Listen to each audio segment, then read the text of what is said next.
ಶರ್ಮಿಳಾ ತನ್ನ ಮನಸ್ಸಿಗೆ ಬಂದಂತೆ ಬರೆದುಕೊಳ್ತಾಳೆ.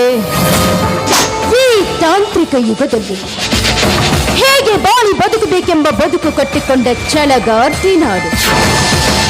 ಮನುಷ್ಯ ಬಡತನದಲ್ಲಿ ಹುಟ್ಟೋದು ತಪ್ಪಲ್ಲ, ಬಡತನದಲ್ಲಿ ಬಾಳೋದು ತಪ್ಪು.